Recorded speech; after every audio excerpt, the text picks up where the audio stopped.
चल गया।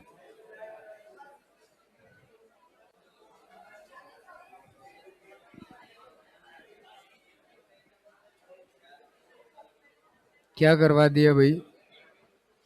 मीरा भाई लिखवा दिया क्या? आवाज नहीं आ रही। इसको थोड़ा बारीक कर दो।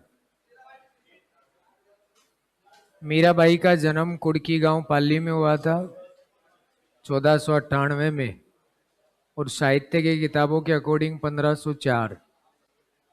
उसके बाद में उनके पिता जो हैं उनका नाम था रतन सिंह। इसको बारीक करो, बारीक। रतन सिंह राठौड़। और माँ का नाम खुशबू कंवर। बचपन का नाम पेमल था और पति का नाम भोजराज था और गुरु का नाम रैदास था। रैदास नहीं लिखा होगा ना, लिख लो। आध्यात्मिक गुरु गजाधर। आध्यात्मिक गुरु गजाधर थे। आध्यात्मिक गुरु करके लिखना, गजाधर। गजाधर। हम्म।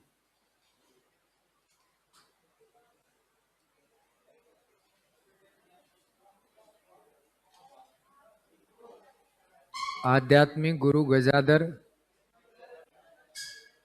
और अगर सीधा डायरेक्ट आपसे पूछे कि गुरु कौन थे, तो रैदास। ये विवाह के बाद के गुरु हैं। ये कर्मावती के गुरु थे, जो इनके ससुर जो थे, यानी कि इनकी सासू माँ और इनके ससुर सांगा, उनके गुरु हैं ये रैदास। तो बाद में इनके भी बन गए। फिर इन्होंने बाद में द्वारिका जब गए तो आचार्य गोस्वामी तुलसीदास को भी बनाया था। पर एग्जाम में इतना कुछ नहीं आता, वो सीधा पूछता है कि गुरु कौन है, रैदास, बस। तो रैदास लिख दो, सीधा गुरु लिख के लिख दिया होगा। और इनकी अंतिम समय डाकोर गुजरात में बीता था और इनके निर्देशन में रत्ना खाती ने कहाँ पे नरसिरो मायरो ग्रंथ की रचना की। ये बातें लिखवा दीजिए। अगला लिखो, गवरी बाई वागड़ की मीरा।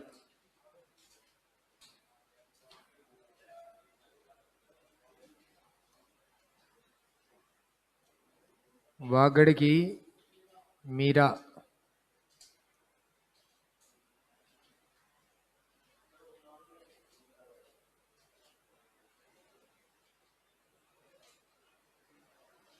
क्या? मीराबाई के उपनाम? राजस्थान की राधा, राजस्थान की वसुंधरा, लिख लो, उससे क्या ही होता है। मीराबाई के उपनाम में राजस्थान की राधा, राजस्थान की वसुंधरा, राजस्थान की वसुंधरा, राजस्थान की पहली सत्याग्रही, राजस्थान की पहली सत्याग्रही।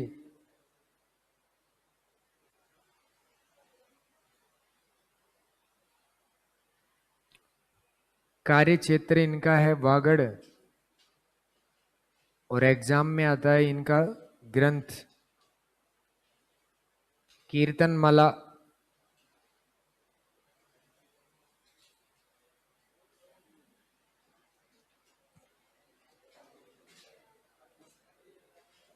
कीर्तन माला, ये याद रखना। वागड़ की मीरा, गवरी बाई को वागड़ की मीरा कहते हैं। वागड़ डूंगरपुर बांसवाड़ा वाला एरिया। और ग्रंथ लिख लो कीर्तनमाला। गवरी बाई वागड़ की मीरा,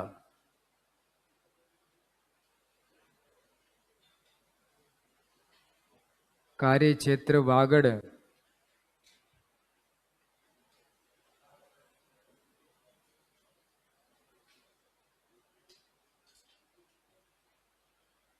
ग्रंथ आएगा कीर्तनमाला।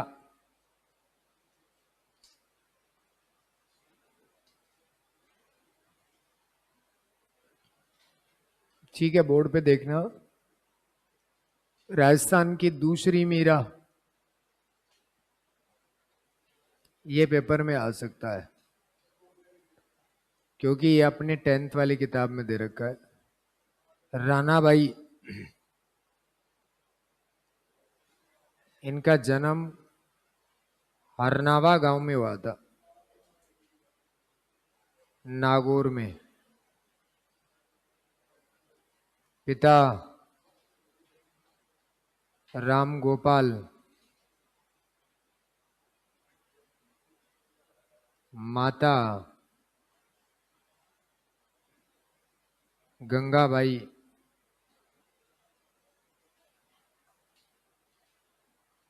गुरु पालड़ी गांव है, पालड़ी गांव,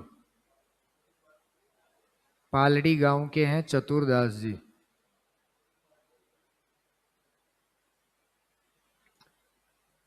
खीमोजी भी कहते हैं इनको।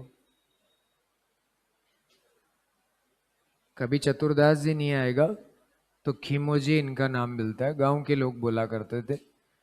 और ये रानाबाई हैं जिनको दूसरी मीरा कहते हैं, नागौर से संबंध रखते हैं। राम गोपाल जो था वो ग्रामीण क्षेत्र के हैं, जाट जाति के हैं। और उनके घर पे इस बच्चे का जब जन्म हुआ, जब ये थोड़ी सी बड़ी होती है, बड़ी होने के बाद में ये भगवान की भक्ति करने वाली थी, कृष्ण की पूजा किया करते। एक दिन इतना भक्ति में मोह लग गया कि साधुओं के साथ में चली गई भजन करने के लिए। मंदिर था गांव के पास, उसमें अपनी मस्ती में भजन कर रही है। घर वालों को जाके किसी ने बताया कि आपकी लड़की जो है वो भगवान की भक्ति करती है, वो तो ठीक है, पर गांव में साधुओं के साथ में घूम रही है, ऐसा कैसे हो सकता है। तब घर वालों को बड़ा बुरा लगा। बुरा लगा तो उस पर पाबंदियां लगा दी रानाबाई पे कि आप कहीं नहीं जा सकते, घर पे ही रहना पड़ेगा। 2-4 दिन रही घर पे। अब जिसका मोह भक्ति में लग जाए वो आदमी ज्यादा समय तक टिक नहीं पाता। एक दिन घर वाले नहीं थे, मम्मी पापा परिवार का कोई भी सदस्य, और इनके गांव के पीछे कोई जंगल था, उस जंगल में चले गए। और जंगल में जाके वहां कोई पहाड़ी, और उस पहाड़ी में गुफा थी, और ये उसी गुफा में जाके बैठ गए और भगवान की भक्ति कर रहे हैं। सायंकाल को जब घर वालों को पता चला कि लड़की कहाँ है, जब घर में नहीं दिखी, घर वाले ढूंढते रहे, सब जगह ढूंढा पर कहीं नहीं मिली। महीना भर हो गया, तब किसी ने बताया कि आपकी लड़की जो है वो उस गुफा में तपस्या कर रही है। माँ बाप सब गए, जाके देखे तो रानाबाई उस गुफा से बाहर जब आ रही होती है तो उसका बाप, उसकी माँ उससे पूछती है कि तू जैसी आई थी वैसी की वैसी है, मतलब तूने भक्ति की, इस जंगल में तो कोई नहीं आता, तेरे खाने पीने की व्यवस्था किसने की। तब उसने कहा कि मेरी सब व्यवस्था हमारा गिरधर, गिरधर जो होता है उसने की, भगवान श्री कृष्ण ने। बोला ऐसे कैसे हो सकता है। बोला हाँ ऐसा ही हुआ। और जब पता लगाया तो सच निकला कि गिरधर उसकी सब व्यवस्था करते थे। धीरे धीरे भक्ति बढ़ने लगी और कोई पास का जागीरदार जो था वो उसकी सुंदरता से मोहित हुआ, और वो उसके पिता जो होते हैं वो जब गांव से जा रहे होते हैं बाहर, तो वो जागीरदार उसके पिता को रोक लेता है और उससे कहता है कि तेरी बेटी जो है उससे मैं विवाह करना चाहता हूँ। उसने कहा मेरी बेटी से ऐसे विवाह नहीं कर सकता कोई भी। और ऐसा कैसे बाप अपनी बेटी को किसी जागीरदार को दे देगा। तो कहते हैं कि उसके पास 500 सैनिक और इधर अकेला उसका पिता। लड़ने लगा, लड़ता रहा, जमीन पे मूर्छित होके गिर गए। और रानाबाई जो होती हैं वो सिंह पे सवार होके वहां जाती हैं और जाके उस जागीरदार से लड़ती हैं और उसके बाद में उसको परास्त कर देती हैं। खूब सारे चमत्कार नागौर में इनके बारे में सुनाते हैं। अभय सिंह का नाम सुना होगा। 1730 में जो बड़ी घटना खेजड़ली, उनका एक ठाकुर जो था बड़ा रानाबाई का भक्त था और ये सर बुलंद खां से लड़ने के लिए गया था। अभय सिंह ध्यान हो तो इतिहास में जब उससे लड़ने के लिए जाता है तो वो ठाकुर रानाबाई को मन ही मन में याद करता है, क्योंकि रानाबाई अपना शरीर छोड़ चुकी थी, कि अगर मैं उस युद्ध में जीते हम तो मैं आपके मंदिर में आऊंगा।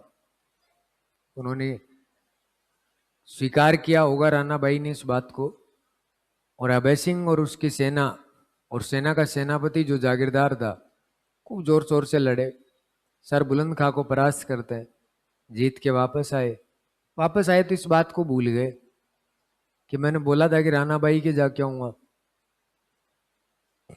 तो किले के अंदर जैसे ही उस हाथी को प्रवेश करवाने का प्रयास करे, पर हाथी अपने पैर नहीं उठाए, किले के अंदर ही नहीं जाए, तब उसको याद आया अकस्मात कि यार तूने रानाबाई के जानने की बात बोली थी और तू बिना उनके मंदिर में गए हुए यहाँ पे आ गया।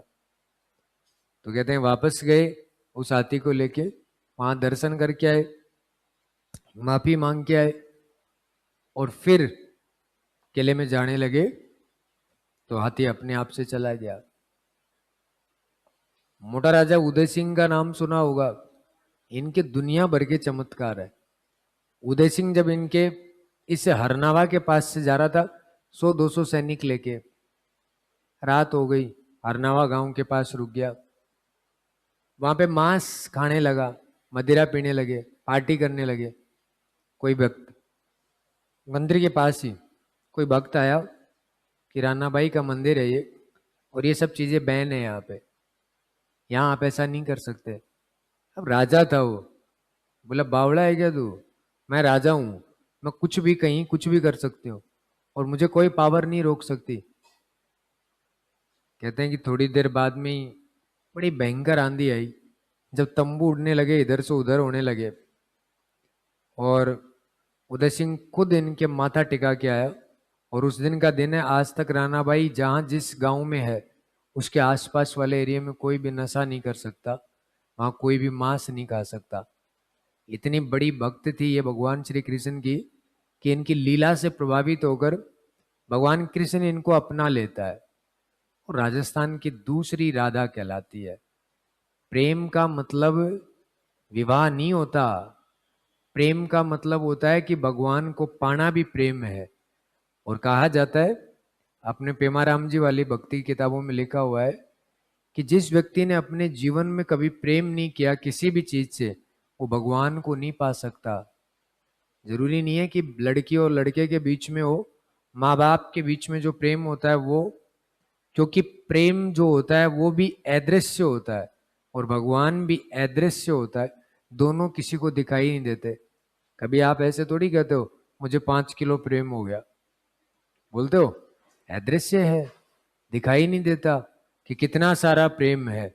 आपको किसी से कितना सारा प्रेम है ये दिखा थोड़ी सकते हो, ले भाई मैं हनुमान जी की तरह छाती फाड़ के दिखा दूं कि देख तू ही बैठी हुई है अंदर, तू ही बैठा हुआ है, ऐसा कुछ नहीं होता। तो वैसे ही भगवान भी आप कभी नहीं कह सकते भगवान दिखाई देता होगा, बस भगवान के भाव आएंगे और भाव भी वो आएंगे कि आपने कोई भी चीज को गलत किया तो भगवान आपको एक बार उसको कहेगा कि नहीं ये गलत है, और आपका मानसिक रूप से वो बात ये होगी कि नहीं गलत है, और फिर भी अगर आप कर जाते हो तो राक्षस हो, और अगर आप वो जो संकेत आया आपके पास आप रुक गए, इसका मतलब आप भगवान हो। बस इतनी सी बात है। तो ये बात याद रख सकते हो कि राजस्थान की दूसरी मीरा किसको कहा जाता है। इनका मेला लगता है भयंकर बड़ा वाला, और ये मेला जो है खाटू श्याम जी के मेले से एक दिन पहले फाल्गुन शुक्ला एकादशी को, तो इनका उनका द्वादशी को और इनका एकादशी को, वैसे एकादशी द्वादशी दोनों को ही लगते हैं ना उनका भी, तो इनका भी उसी समय में लगता है, ठीक है। या त्रयोदशी भी दिया हुआ होता है, तो आप याद रख लो, ये आपकी राणा बाई है और ये इंपॉर्टेंट भी है, थोड़ा सा देख लेना, लिख लो।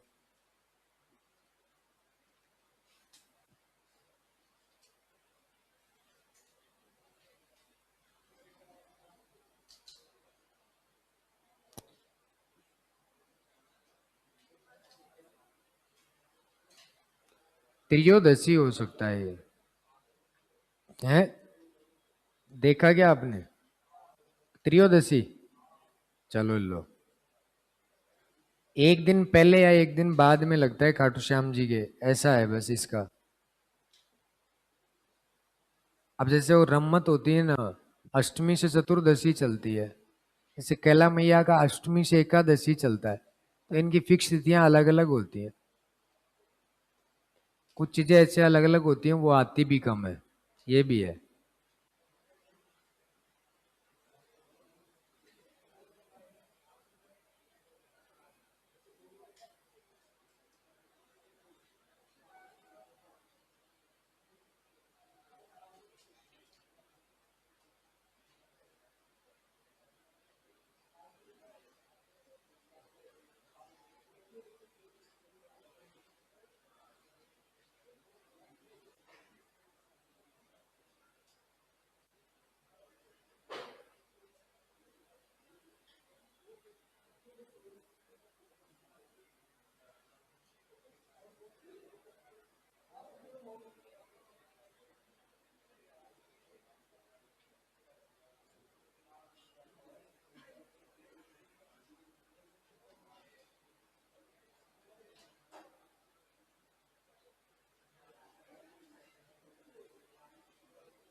क्या है बोल?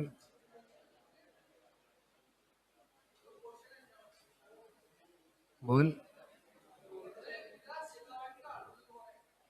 पता नहीं तो, लिख लिया क्या? उसके बाद में लिखो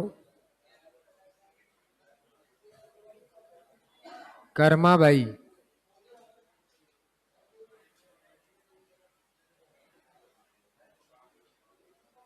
कालवा नागौर, इन्होंने भी भगवान को जबरदस्ती खिचड़ा करवाया।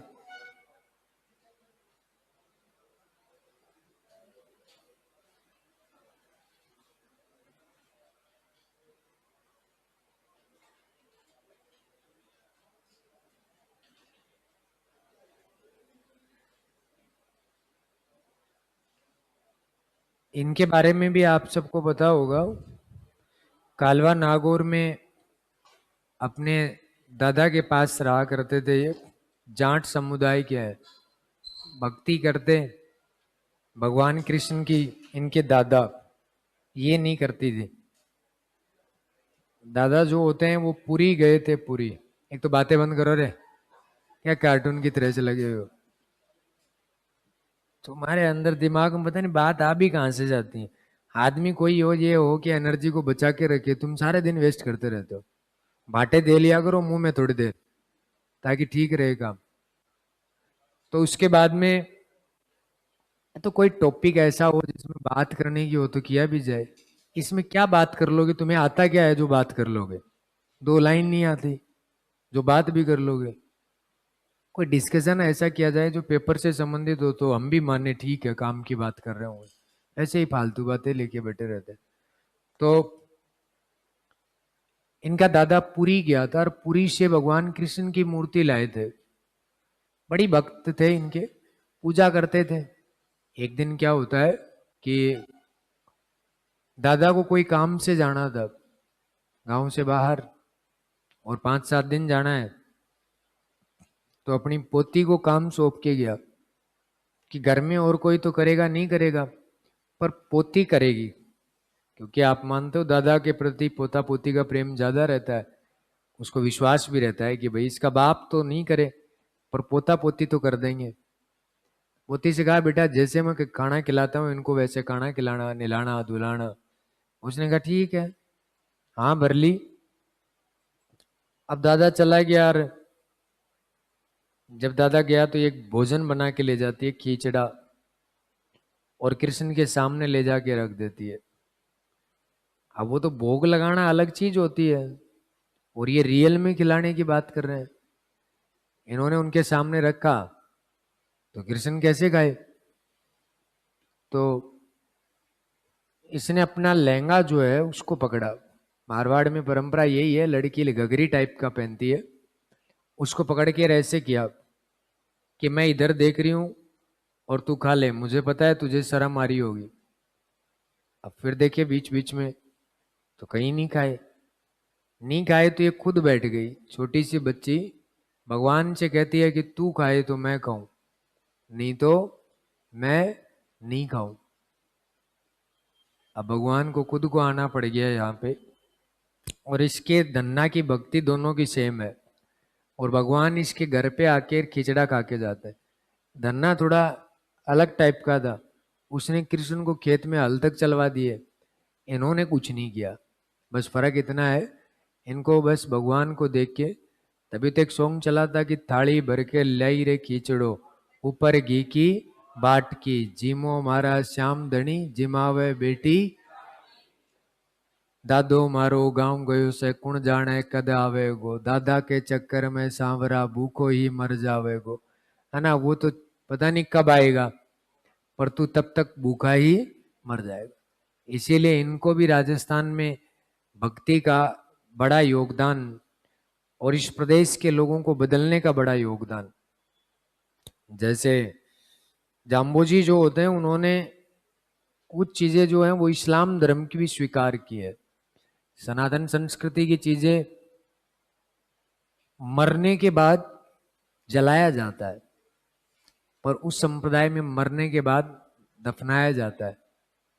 तो वो जो उनको उचित लगा, हर धर्म की चीजें उन्होंने पढ़ी, तभी तो पता चला कि कौन सी चीज अच्छी है। तो इसलिए आप भी याद रखो, ये आती हैं सब कर्मा बाई, खूब सुना होगा इनका तो, है ना।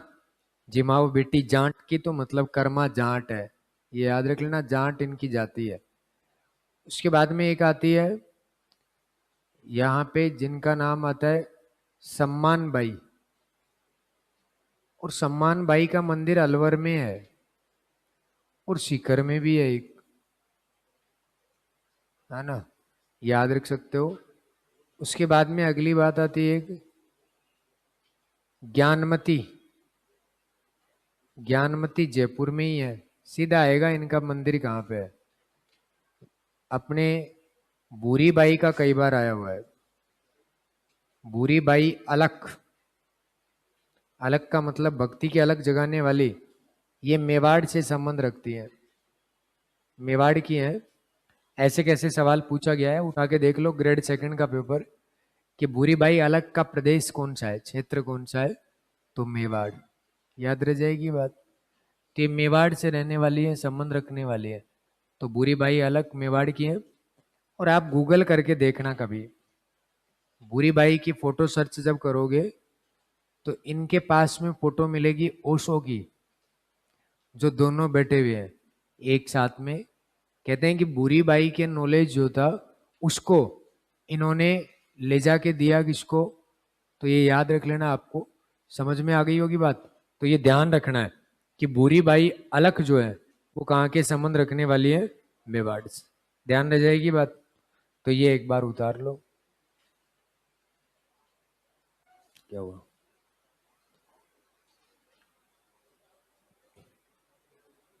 हाँ बस।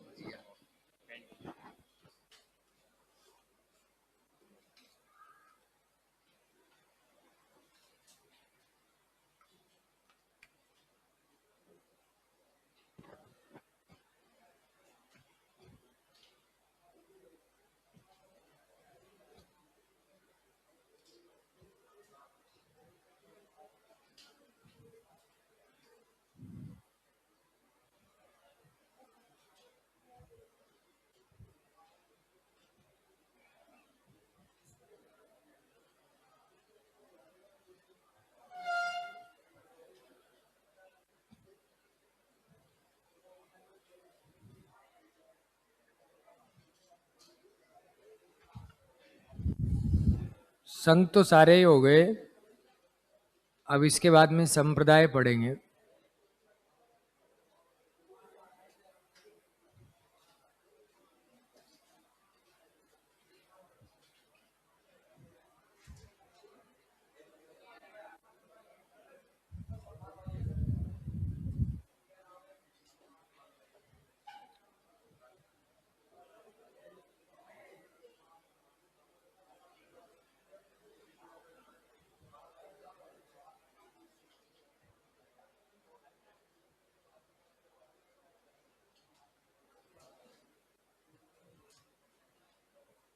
लिख लिया क्या? इसके बाद में आपका एक ही बचेगा। टॉपिक कौन सा? भाषा बोलिया, साहित्य।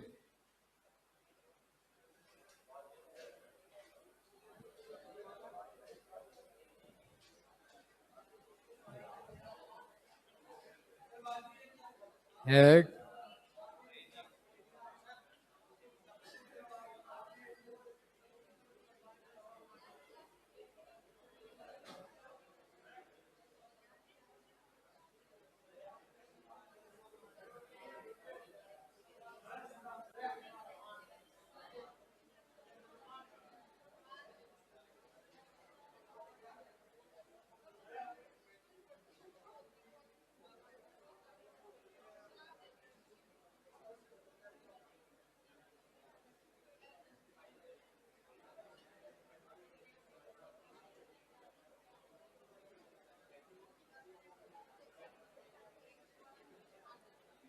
लिख दिया क्या? आगे लिखो। एक आते हैं भाई भक्त, ये तो संत हो ही गई, महिला संत सब लगभग। आगे लिखो संप्रदाय कौन कौन से आते हैं। सबसे पहले सुन लेना राम स्नेही संप्रदाय का, फिर उसके बाद में आगे कृष्ण भक्ति, पहले राम भक्ति पढ़ लेते हैं। देखो राम भक्ति में कौन कौन से संप्रदाय आते हैं। देखो सबसे पहले एक होता है राम स्नेही संप्रदाय।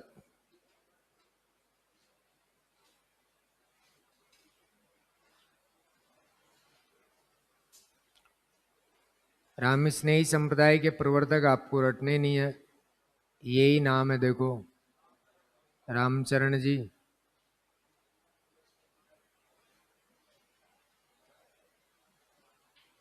रामचरण जी का जन्म जो है 1718, और छोड़ो इसको, जन्म सोडा गांव में हुआ है। सोडा गांव कहाँ है? जयपुर में बताते थे, पर अभी वर्तमान लोकेशन के हिसाब से किस में बताते हैं? टोंक में। पहले जयपुर का ही भाग था ये। इनके बचपन का जो नाम था, बचपन का नाम था राम किशन। राम किशन बचपन का नाम था। इनके ऊपर कृपा हुई इनके गुरु की, तो कृपा राम जी।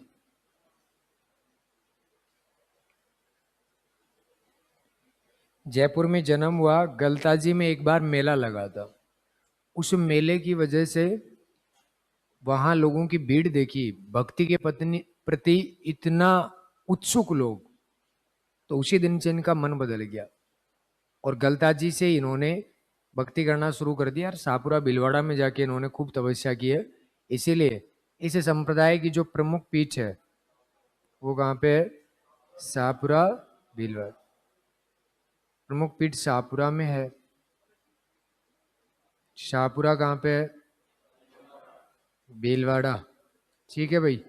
और यहाँ पर रण सिंह ने इनकी छतरी भी बनवाई थी। रण सिंह ने क्या बनवाई थी? छतरी। किसकी? रामचरण जी की। रामचरण जी की छतरी बनी हुई है यहाँ पे, जो रण सिंह ने बनवाई थी। 1718 में जन्म हुआ, 1798 में मर गए, समाधि ले ली। तो ये बात भी याद रख सकते हो। तो रण सिंह ने यहाँ पे छतरी बनवाई। और इनका ग्रंथ एक बार पूछा गया था, अनभय वाणी।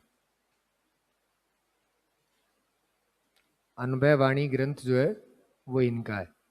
तो ये बातें आपको याद रखनी है। कौन सा संप्रदाय? राम स्नेह, जिसमें राम की पूजा होती है, भगवान श्री राम की पूजा होती है। और इनका तिलक जो है वो मैंने बता ही दिया था कि 3 तिलक होते हैं। राइट में राम होते हैं, लेफ्ट में क्या नाम है, लक्ष्मण है, और बीच में सीता। ये 3 तिलक होते हैं, तो ये भी आप याद रख सकते हो। और राम स्नेही संप्रदाय के प्रवर्तक रामचरण जी, बचपन का नाम क्या था? रामकिशन। गुरु का नाम कृपाराम जी। प्रमुख पीठ कहाँ पे है? शाहपुरा भीलवाड़ा। और यहाँ पे मेला जो लगता है वो लगता है फूलडोल। फूलडोल को मेला लगता है, यानी कि चैत्र कृष्णा एकम से पंचमी तक 5 दिन चलता है। अच्छा भाई, आजकल इसमें से कम आ रहे हैं सवाल, इसकी अन्य पीठ पूछी जा रही है। तो सबसे पहले तो ये बताओ कि राम स्नेही संप्रदाय के प्रवर्तक कौन है? जन्म कहाँ पे हुआ? सोडा गांव जयपुर। बचपन का नाम क्या था? इन पे किसकी कृपा हुई? तो गुरु कौन बन गए? इनकी प्रमुख पीठ कहाँ पे है? शाहपुर। जहाँ पर मेला कब लगता है? फूलडोल। तो एकम से पंच चैत्र कृष्णा एकम से पंचमी तक। तो ये याद रख सकते हो। इनकी जो अन्य पीठ है ये सारी की सारी आ रही है। और ये 2-3 पीठ है। जैसे एक तो रैण में है, रैण पड़ता है कहाँ पे? नागौर में। एक इनकी पीठ है सियातल में। कहाँ पे? सियातल। सियातल कहाँ है? बीकानेर में है। एक इनकी पीठ है खेड़ापा। कौन सा? खेड़ापा। खेड़ापा कहाँ पे है? जोधपुर। एक इनकी पीठ है रेवासा। रेवासा कहाँ है? सीकर। अभी सीकर वाली ज्यादा पूछी इसने सीईटी वीटी में। तो रैण का प्रवर्तक अगर आपसे पूछ ले तो दरियाव जी। कौन है? याद रखना, इंपॉर्टेंट है ये सारी बातें। दरियाव जी इसके प्रवर्तक हैं। सियातल बीकानेर वाले के प्रवर्तक कौन है? हरिराम दास जी। कौन थे? हरिराम दास जी हैं। ठीक है। और इस खेड़ापा जोधपुर वाले के प्रवर्तक हैं रामदास जी। और इसके जो प्रवर्तक हैं उनका नाम आएगा अग्रदास जी। ये अग्रदास जी इसके प्रवर्तक है। ठीक है। और आपसे पूछे कि एक गलता में, तो गलता में कौन है? कृष्णदास पैहारी। गलता में कौन है? कृष्णदास पैहारी। ये इसके प्रवर्तक है। तो वो रामानुजी संप्रदाय माना जाता है। पैहारी, पैहारी का मतलब होता है तरल पदार्थ पीने वाले। और इनका संबंध वैसे रामानुजी संप्रदाय से है। यही बात है, इन्हीं की है। तो ये सब याद रखो, चारों की चारों पीठे। सबसे पहले दरियाव जी कहाँ पे हैं? रैण में। उसके बाद सियातल में कौन है? हरिराम दास जी। यानी कि ये ही बैठते हैं इस पीठ पे, यही संभालते थे। खेड़ापा में कौन? रामदास जी। और रेवासा में कौन? अगरदास। और गलता में कौन? कृष्णदास पैयारी, है ना। तो ये आप एक बार उतार लो, ये कृष्ण राम भक्ति है। ये वापस से क्यों हो गया? हो गया।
लिख दिया।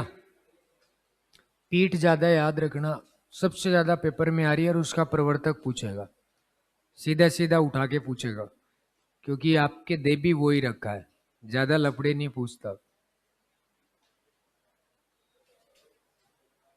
वैसे संतों में ज्यादा संत तो है नहीं, जैसे जाम्बो जी है, जसनाथ जी है, दादू दयाल जी है, और एक वागड़ वाले मावजी, हरिदास जी से संप्रदाय पूछ रहा है, संत दास जी का संप्रदाय पूछ रहा है और उसकी पीठ पूछ रहा है, और बाकी रामचरण जी में ये सब आ रहा है जो पीठ से सवाल आ रहा है। बाकी सवाल आप चाहे कितने ही देख लो, जैसे मैं तो करवाता रहता हूँ ना ऑनलाइन, सब में यही कहता है मिलान करके बताओ कौन सी पीठ का प्रवर्तक कौन है। इससे ज्यादा टफ सवाल नहीं बन सकता, और वैसे कठिन है याद रखना, ये कठिन होता है कौन सी पीठ कहाँ है। आगे कर दो, लिख लिया हो तो।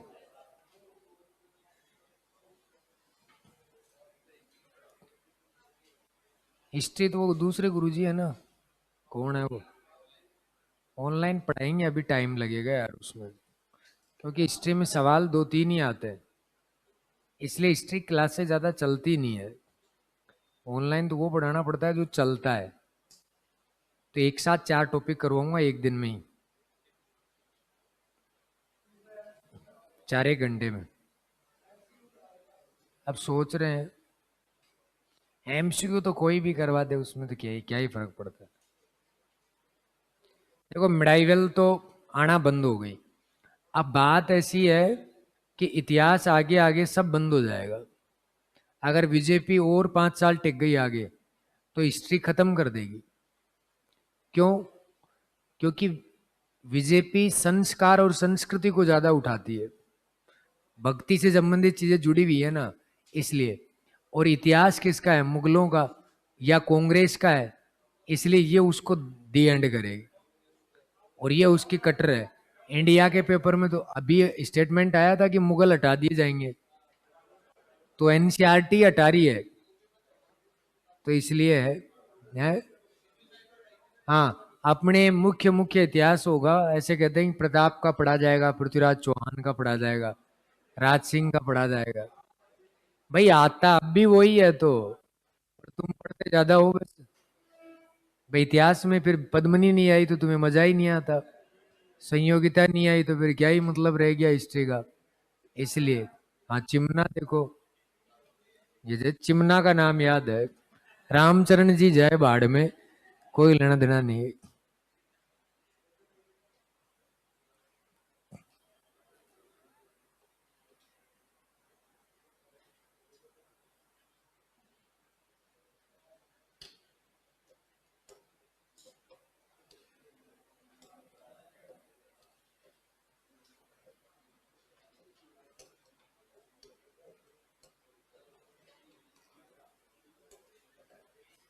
तो चुपके क्यों बैठा है?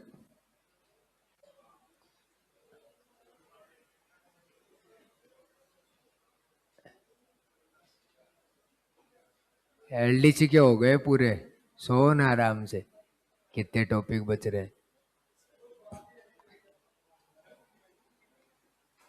आगे के सवाल, आगे ये तो राम भक्ति है, ज्यादातर याद रखनी पड़ेगी, और अब आती है कृष्ण भक्ति, बस फिर खत्म ये टॉपिक। कृष्ण भक्ति के भी 3 संप्रदाय है, ये इसका प्रवर्तक है भाई गलता जी वाली पीठ का, गलता ये रहा ना जयपुर में, ये तो शास्त्रार्थ में डिबेट हुई थी इनके बीच में, किलन दास जी, कृष्णदास पयारी, इनका सबका संबंध यहीं से ही है।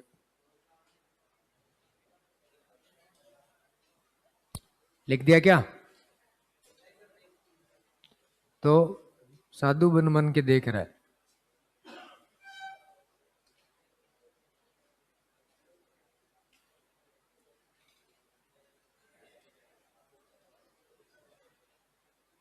लिख लिया हो तो चले आगे। देखो कृष्ण भक्ति,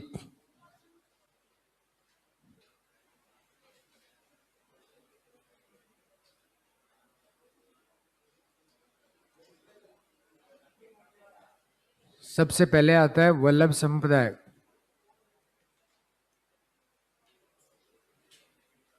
बोर्ड पे देख लो, वल्लभ संप्रदाय के जो प्रवर्तक हैं इन्हीं के नाम से ही है, वल्लभाचार्य। देख लो भाई, इसमें वल्लभाचार्य जो थे वो ही इसके क्या कहलाते हैं, प्रवर्तक कहलाते हैं। अच्छा, आपसे ये पूछे कि इसकी प्रमुख पीठ का है, बड़ी अच्छी कहानी सुना रखी है कि गोसाई जाति के लोग इनकी मूर्ति को लेके आए थे, और नाथद्वारा राजसमंद में पीठ कहाँ है, नाथद्वारा। सुनाया था ना आपको स्टोरी है, नाथद्वारा राजसमंद में है। और इस पीठ की स्थापना करवाने वाला राजा कौन था, जो दृढ़ राखे धर्म की ताही राखे करतार, राज सिंह जी। इनके उपनाम जो होते हैं इनको कहते हैं सात ध्वजों का स्वामी। सात ध्वजों का स्वामी इन्हीं को ही कहा जाता है। और यहाँ की जो भगवान के दर्शन होते हैं उसको बोलते हैं जाकी। दर्शन क्या कहलाते हैं, जाकी। यहाँ पे कृपा जो होती है भगवान की उसको बोलते हैं पुष्टि। 8 बार आरती होती है।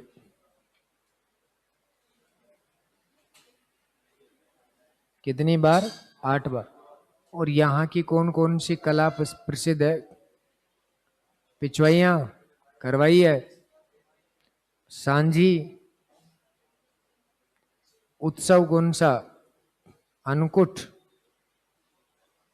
अन्नकूट महोत्सव यहीं का ही है, ठीक है। यहाँ पे जो भी पुजारी होता है ना उस पद को बोलते हैं जापटिया। पुजारी की पोस्ट क्या कहलाती है, जापटिया कहलाती है। तो ये बात याद रख सकते हो। इनकी भी अन्य पीठ हैं, खूब हैं,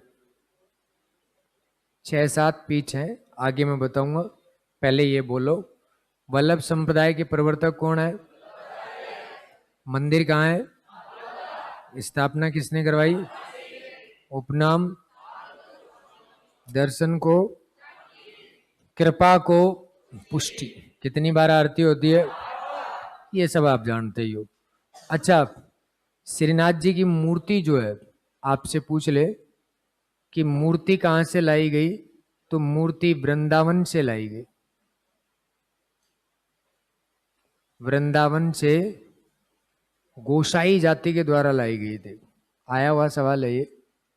गोसाई जाति लाई, जिसमें 2 लोगों का नाम ही आएगा, गोविंद दास और माधव दास। एक गोविंद दास है और एक माधव दास है, ये लेके आए थे, है ना। तो थोड़ा सा आप ये याद रख लीजिएगा। और इनमें कहते हैं कि भाई श्रीनाथ जी की मूर्ति क्यों लाई गई, तो औरंगजेब मूर्तियों को तोड़ रहा था। और मूर्तियों को तोड़ रहा था तो यहाँ की पूजा पाठ कौन करते थे, गोसाई जाति के लोग। आज भी गांव में गोसाई जाति के लोग ही करते हैं। तो वो भगवान की भक्ति करते। जब उनको पता चला कि मूर्ति को तोड़ने के लिए सेना आ रही है, तो ये बेचारे मूर्ति को लेके कंधे पे रख के चलते हैं। सबसे पहले भरतपुर आए, क्योंकि पास में पड़ता है। भरतपुर के राजा के खूब सारे चर्चे सुने हुए थे कि बड़ा योद्धा है, वो बचा लेगा, औरंगजेब के साथ संघर्ष कर लेगा, है ना। तो फिर जैसे ही भरतपुर के राजा से पूछा गया तो कि भाई आप हमारी रक्षा करो, तो उन्होंने मना कर दिया। मना कर दिया तो ये वहां से चले सीधे जयपुर से होते हुए कोटा, क्योंकि जयपुर के राजा से तो वैसे भी आस नहीं थी, वो तो मुगलों के साथ संधि करने में सबसे आगे थे। इसलिए कोटा निकल गए, क्योंकि कोटा के भीम सिंह के बारे में सुना था कि उसने कोटा का नाम नंदगांव कर दिया था, कि बड़ा भक्त है कृष्ण का, तो कोटा चलो। पर औरंगजेब से पंगा कौन ले, आदमी नहीं राक्षस था, मरते मारते पीछा देखता ही नहीं था, इसलिए भारी सेना। और जीतता भी था भाई, इसलिए। अब कोटा वालों ने मना कर दिया, तो कोटा के बाद में फिर मेवाड़ का पता चला था कि उनका तो आदर्श वाक्य यही है कि जो धर्म की रक्षा करता है उसकी रक्षा भगवान स्वयं करता है। तब राज सिंह जी के पास गए और राज सिंह जी से कहा कि साहब ऐसे ऐसे औरंगजेब मूर्तियों को तोड़ रहा है। अब राज सिंह जी ने भी संधि तो कर रखी है, पर राज सिंह जी इस मामले में बड़ा आगे था कि वो धर्म की रक्षा करने के लिए उसे औरंगजेब से बगावत करनी पड़े तो वो करने के लिए तैयार था। और उनका टेंशन मत लो। और मल्ला तलाई जगह पड़ती है उदयपुर की ओल्ड सिटी जो है, उससे नीचे जब उतरते हैं तो मल्ला तलाई जगह, वहां पे मूर्ति स्थापित करवाई गई। फिर उसके बाद में औरंगजेब नहीं पहुंच पाया मेवाड़। उससे पहले उधर से मराठा बार बार मेवाड़ वालों को ये कहते थे कि खिराज दो, टैक्स, अगर टैक्स नहीं दोगे तो हम आपकी मूर्तियों को तोड़ देंगे। फिर लगा राजा को कि मूर्ति को तोड़ देंगे, इसलिए इनकी मूर्ति वहां से उठाई गई। और उदयपुर से शिरोई जब जाते हैं तो 20 किलोमीटर दूर चल के एक गांव आता है गसियार, और गसियार गांव में हवेली में श्रीनाथ जी की मूर्ति लगाई गई ताकि दुश्मन सैनिकों को पता ही नहीं चले। मंदिर होगा तो तोड़ेगा, हवेली को थोड़ी तोड़ेगा, उसने तो प्रण मंदिरों का ले रखा है।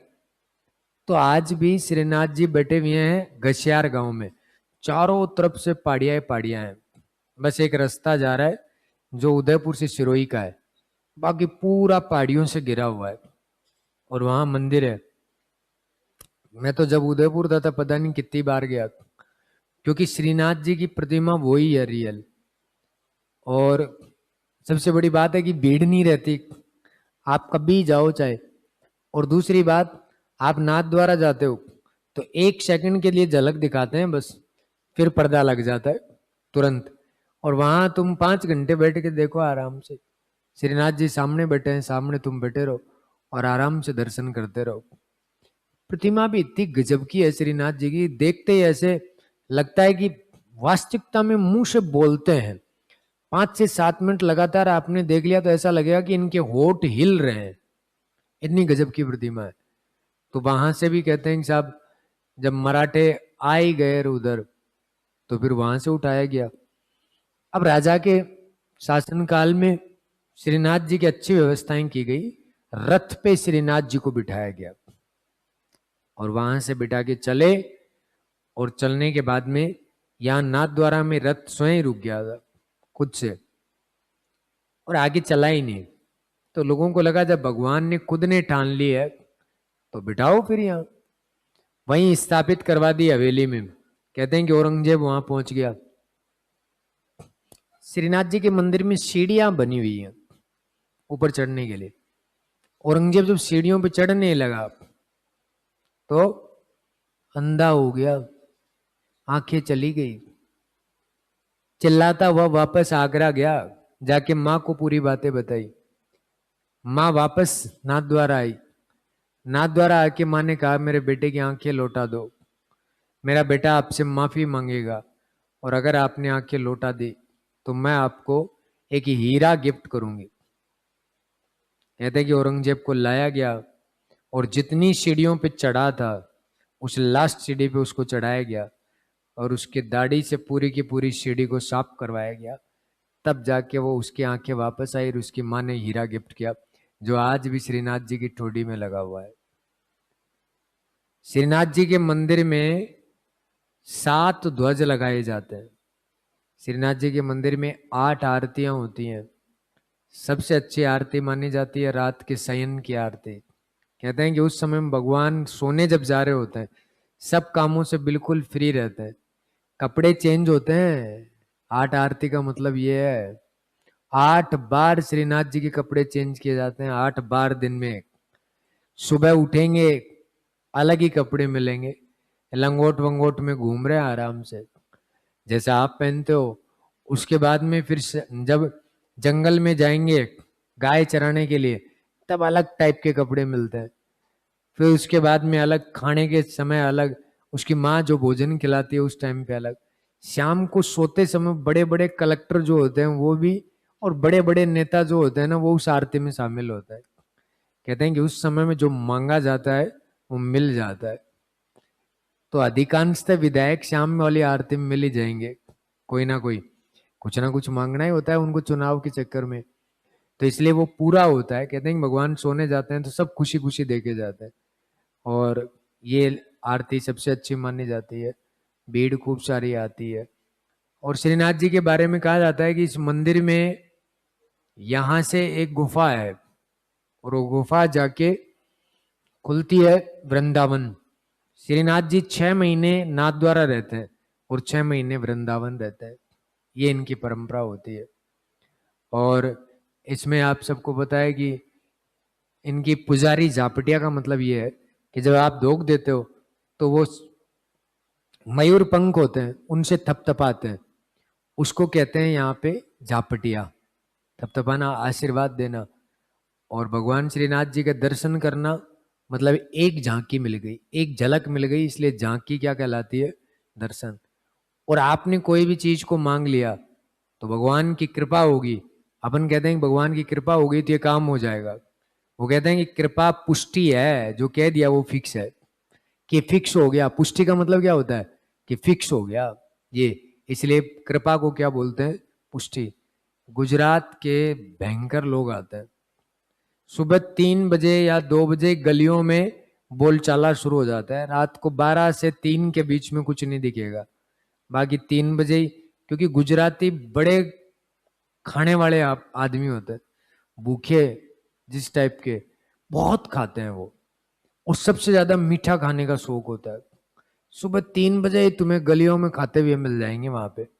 क्योंकि ये अंबानी परिवार भी इनसे जुड़ा हुआ है, उनके कुल देवता कहलाते हैं श्रीनाथ जी।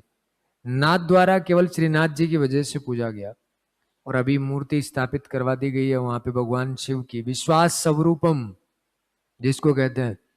369 जिसकी हाइट है ना, मीटर में है कि शायद, तो इतनी हाइट उसकी है। उस पे चढ़ने के लिए 1200-1300 रुपए लगते हैं, टिकट लगती है। और टिकट लगेगी, जैसे आप रुपए दोगे वैसे आप उस पे चढ़ सकते हो, विश्वास स्वरूपम पे। लास्ट में शिव जी के माथे तक लिफ्ट लगी हुई है, उसमें बिठा के ले जाते हैं, पर उसका पैसा लगता है। पैसा इसलिए लगता है कि वो एक ट्रस्ट के द्वारा बनाई गई है, मिराज ग्रुप, जो नाथ द्वारा में अभी उसने स्टेडियम बनाया है। आगे 2020 मैच नाथ द्वारा में हुआ करेंगे। अहमदाबाद के समान स्टेडियम बनाया गया है। और मिराज ग्रुप बहुत बड़ा ग्रुप है। वो ग्रुप है कि उदयपुर के किंग जो है लक्षराज सिंह जी, उनको भी रोल्स रॉयल गाड़ी नहीं मिली, पर मिराज ग्रुप के सहयोग से उसको मिली थी। इतना पैसे वाला, पुश्तैनी पैसे वाला है। दुनिया को खिलाता तो मिराज ही है, तुम सोचते हो है? ऐसा कुछ नहीं है, बहुत सारे काम है इनके। एक तो ये तो फेमस हो गया, ग्रुप का नाम मिराज है, वो खाने वाली मिराज की बात नहीं है, पर निकालता वही ग्रुप है, बस बात ये है। तो इसलिए कहते हैं बड़ी भक्ति है लोगों की। मेवाड़ में रह के ऐसा कोई व्यक्ति नहीं हो सकता जिसने श्रीनाथ जी के दर्शन नहीं किए हो, सांवरिया जी के दर्शन नहीं किए हो। आधे लोगों का जीवन ही यही बीतता है साहब, इन्हीं गलियों में ही बैठे रहते हैं। और एक बात और भी है कि एक भगवान वो होता है कि आपने देख लिया उसके बाद में आपका मन नहीं करे जाने का। क्योंकि वो प्रदेश की वजह से हो लो चाहे, या भगवान में सकड़ाई नहीं हो, ये हो सकता है। यहाँ पे आप एक बार चले गए ना, दोबारा जरूर जाओगे, ये फिक्स है। बार बार जाओगे। तो छुट्टी जब होती तभी बक्के यहीं पहुंच जाता, नाथ द्वारा, सांवरिया सेठ। तो मजा भी आता है, सुकून मिलता है भगवान के मंदिर में जाने से। तो छापो दिखा भाई, शांति लिख ले, नहीं झापट मारूंगा नहीं। गीत गाएगा बेटा बेटा।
किसने बोला?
अभी लिखवाएंगे।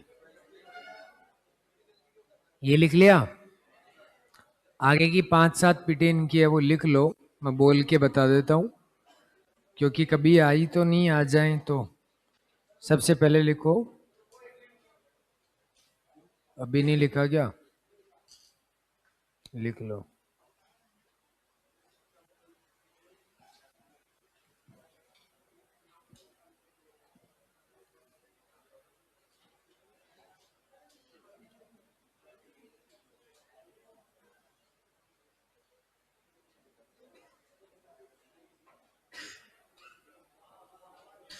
ये बंद कर रखी है क्या ऐसी?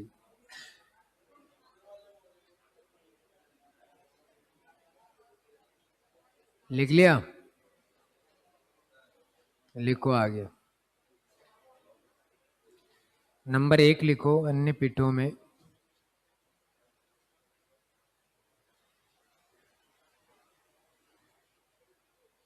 विठलनाथ मंदिर। विठल विठलनाथ मंदिर। विठलनाथ जी का तो श्रीनाथ जी के मंदिर के जस्ट सामने ही है, यानी कि नाथ द्वारा में ही है। लिख लो विठलनाथ मंदिर, नाथ द्वारा। विठलनाथ, नाथ द्वारा, राजसमंद। एक पीठ ये इनकी ये है। अष्टचाप मंडली पढ़ी होगी कभी, उसके प्रवर्तक कहलाते हैं विठलनाथ जी। उसके बाद में आगे लिखिएगा दूसरा, द्वारिकाधीश। ये नाथ द्वारा से लगभग होगी 50 किलोमीटर दूर है। द्वारिकाधीश मंदिर, कांकरोली, राजसमंद। क्योंकि नाथ द्वारा अलग है, राजसमंद अलग है। कांकरोली ही जिला हेडक्वार्टर है। एकमात्र जिला ऐसा है जिसका केवल नाम है, जिला नहीं है। कुछ नहीं है वहां पे। राजसमंद जिला नहीं है। राजनगर झील का नाम है। ऐसा नहीं जैसे जयपुर जिला है तो जयपुर में ये सब आते हैं। ऐसे झील झील है बस वहां राजसमंद में। बाकी कांकरोली है उसके जस्ट पास, वही सब कुछ जिला है। ये आरएस में पूछा गया था एक बार कि ऐसा कौन सा जिला है जिसका हेडक्वार्टर दूसरी जगह पे, तो वो ये राजसमंद है। राजसमंद कोई जिला नहीं है। इसका सबसे पहला नाम हुआ करता था झील की वजह से राज समुद्र। समुद्र कहते थे गाँवों में तो झीलों को, पानी इतना होता है। तो राज समुद्र, फिर धीरे धीरे अपभ्रंश होकर राजनगर, और राजनगर के बाद राजसमंद। तो समुद्र से समंदर ये एक ही बना हुआ है, इसलिए कांकरोली मुख्य है। तो ये झील के पास में द्वारिकाधीश जी का मंदिर बना हुआ है, कृष्ण जी की दूसरा रूप है ये, तो लिख लो द्वारिकाधीश मंदिर कांकरोली राजसमंद। जो आप टायर ट्यूब पढ़ते हो ना, का टायर ट्यूब का कारखाना यही है वो, आगे लिखो।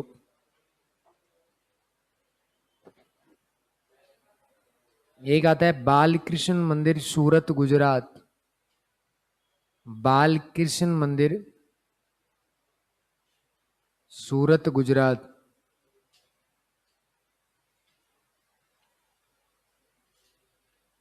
लिख लिया। एक मदन मोहन मंदिर कामाडीग, मदन मोहन कामाडीग, जहां जहां मूर्ति लेके गए थे वो सुरक्षा के लिए, वहां वहां सब जगह बने हुए हैं। एक है मथुरेश जी मंदिर, मथुरेश, मथुरेश जी मंदिर कोटा।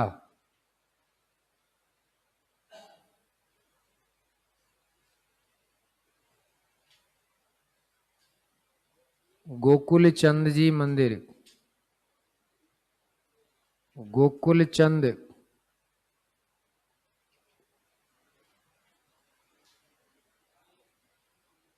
गोकुल यूपी।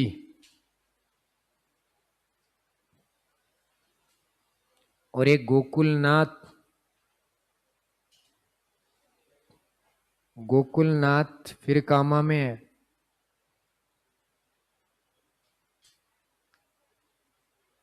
कामा, कामा में दो हैं। मदन मोहन एक करौली में भी है, पर वो करौली वाला गौड़ीय संप्रदाय का है, बस संप्रदाय अलग है, नाम एक ही है। कृष्ण के ही तो नाम है ये सब, ठीक है। तो ये एक कृष्ण भक्ति हो गई। दूसरी कृष्ण भक्ति का यहाँ पे एक आता है निम्बार्क संप्रदाय, ये तो सुना होगा, जिसका दूसरा नाम है हंस संप्रदाय। एक बोलते हैं इसको सनकादि संप्रदाय,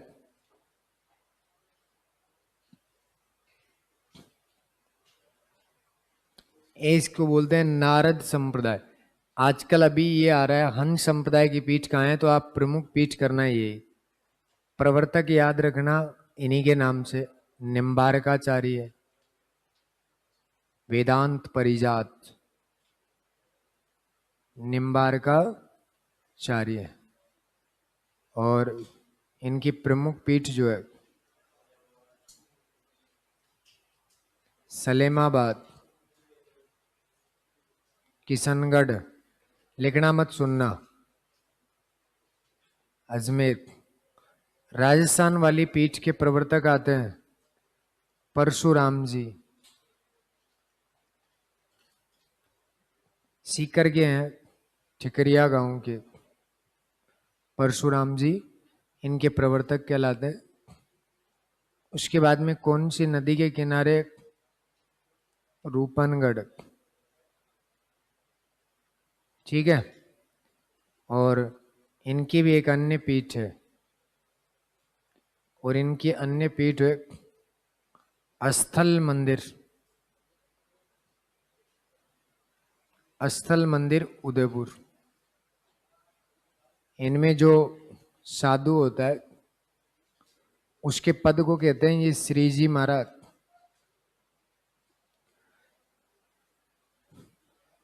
भगवान श्री कृष्ण की भक्ति का बड़ा प्रचार प्रसार रहा है मध्यकाल में, क्योंकि भगवान कृष्ण को प्रेम के रूप में ज्यादा देखा गया है, इसलिए एक तो भगवान है और दूसरा प्रेम का अलग जगह है इन्होंने, तो लोग ज्यादा इनकी तरफ रुझान रहा। इसीलिए चित्रकला में सारे चित्र कृष्ण के, राधा के, इसलिए भक्ति में कृष्ण और राधा के युगल रूप की पूजा होती है। निम्बारक कभी जाना हो उधर से पास से, किशनगढ़ के पास से तो जरूर जाके आना। बड़ी अच्छी व्यवस्थाएं हैं। 3-4 मंजिल तो मंदिर है, 3 मंजिल तो लगभग, हाँ 3 के आसपास है। और जब मैं गया था कोरोना के आसपास, कोरोना से पहले, तो यहाँ पे साधु हुआ करते थे, तो बिल्कुल गोरे चिट्टे थे, क्योंकि उनकी उम्र 100 साल से ऊपर हो गई थी। और वो सायंकाल को लोगों को दर्शन देते हैं, उनको बिठाया जाता है, बोलते बोलते कुछ नहीं है। 100 साल से ज्यादा ही बता रहे थे उम्र उनकी, एक सीट पे बैठे हुए होते हैं। पर वहां पे सारी व्यवस्था को संभालने वाले छोटे छोटे बच्चे होते हैं। ये सबसे प्यारा काम है, क्योंकि वहां पे चलती है संस्कृत पाठशाला। और बच्चे इतने प्यारे इसलिए लगते हैं, सिर पूरा का पूरा मुंडन, बड़ी सी चोटी होगी, लंगोट बांध के रखते हैं, ऊपर वाले शरीर पे कुछ नहीं होता, जनेऊ होती है, और मस्तक पे भगवान कृष्ण के तिलक होता है। और कितने सुंदर लगते हैं वो, ऐसा व्यक्ति। और उनके चेहरे पे इतनी खतरनाक चमक, क्योंकि भक्ति में चमक तो अनिवार्य है। ये मान लो कि जनेऊधारी व्यक्ति जो होता है ना, उसको खासकर ये चीजें फॉलो करनी पड़ती हैं, तो वो बड़ा सुंदर रहता है। तो वहां पे बच्चे जो हैं बहुत खूबसूरत थे। और ऐसी व्यवस्था शायद अपने टिंगर तो नहीं कर सकते, ऐसी व्यवस्था उनकी है। उसमें 2 दरवाजे हैं, एक दरवाजे से एंट्री होती है, लोग जैसे यहाँ पे मैं बैठा हूँ, इधर एक दरवाजा है, वहां से एंट्री होगी, यहाँ साधु बैठा होगा, आप उनके दोग दो, इधर के दरवाजे से बाहर जाओ। एक सिंगल बड़ा आदमी नहीं मिलेगा, सारे के सारे छोटे आदमी मिलते हैं।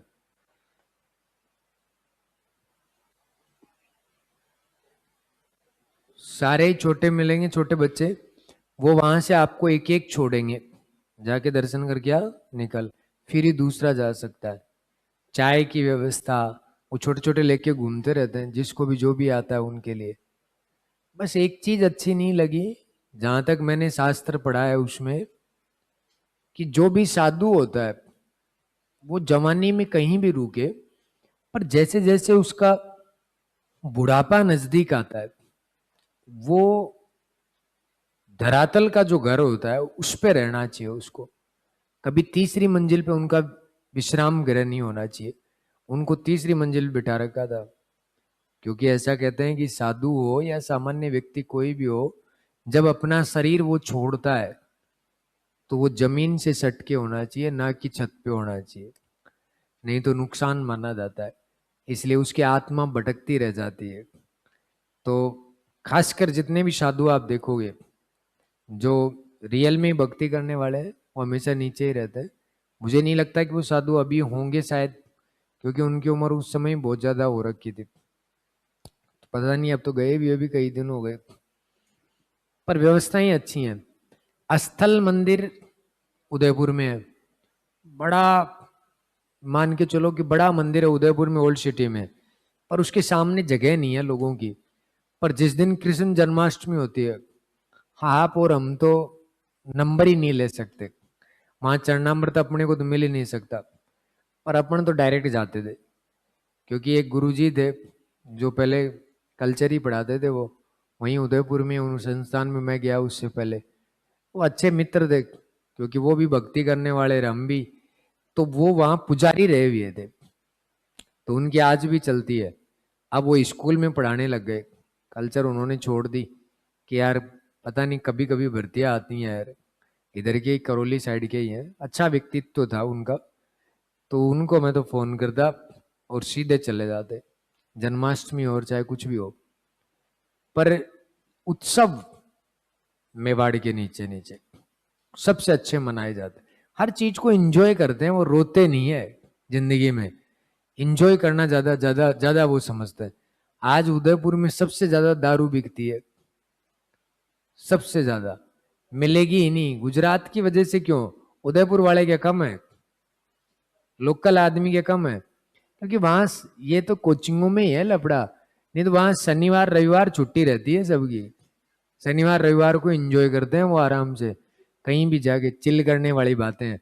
और मनुष्य को चाहिए भी एक, आप एक ही एक काम को करते गए, आप इतने फ्रस्ट्रेट हो जाओगे कि आपको ख्वाब आएंगे मरने के, कि यही काम। अब सुबह मान लो मेरे को, सुबह मैं चलूं कोचिंग, अब हमारा क्या होता है, जब तक तुम अब अभी ऐसे बैठे हुए हो ना, जब तक ये मानो कि अपन माँ बाप के पैसे से, सभी, मैं हो आप हो, जब तक हम उनके पैसों से खा रहे हैं ना, तब तक अपनी जिंदगी में ये मानो सुकून है। जिस दिन तुमने कोई काम धंधा करना शुरू कर दिया, फिर आपकी जिंदगी नरक बन जाएगी। आपको ये होगा सुबह उठना है, अब जैसे मुझे है, क्लास लगा रखी है 8 बजे, तो मैं 7 बजे उठूंगा, नहाऊं धोऊंगा, वहां से फिर चलूंगा, फिर मैं सारे दिन यहाँ भौं भौं भौं करता रहूंगा, फिर रात को 12 बजे तक चिचाट कर के फिर जाके फिर मैं सो जाऊंगा, बोलता रहूंगा सारे दिन। अगले दिन वही 7 बजे उठूंगा, वही काम। और ये तो यहाँ पे ही है कि रविवार की छुट्टी, मैंने पहले जब यहाँ में ज्वाइन किया था ना, मैंने उसी समय मैंने कह दिया था कि मैं संडे को क्लास नहीं लूंगा। और कोई भाई बैच ही जैसे पुराना है, तो फिर उसमें तो जरूरी है वो तो कोर्स भी पूरा करवाना, वो बात अलग। क्योंकि बड़ा पक जाता है 6 दिन में आदमी, बोल बोल के। फिर दूसरी बात ये है कि ये रटी रटाई चीजें एक ही लगातार, कहाँ संत रामचरण जी रे, कहीं जाके गोगा जी रे, कहीं पे घूमर रे, कहीं पे कुछ, सारे बैचों में कुछ ना कुछ चलता ही रहता है। उन्हीं उन चीजों को बोल के इतने पक जाते। हाँ, जब आप रेस्ट करते हो रविवार को, तो दो चार आंकर पढ़ लेते हो, दो नई बातें पढ़ लेते हो, फिर एक नई एनर्जी आती है सोमवार को, चलो अब काम करना है। तो और अगर आप रविवार को क्लास लगा तो पता ही नहीं चलता कब रविवार आता है अरे, कब संडे शनिवार आता है अरे, ऐसे ही चल रहा होता।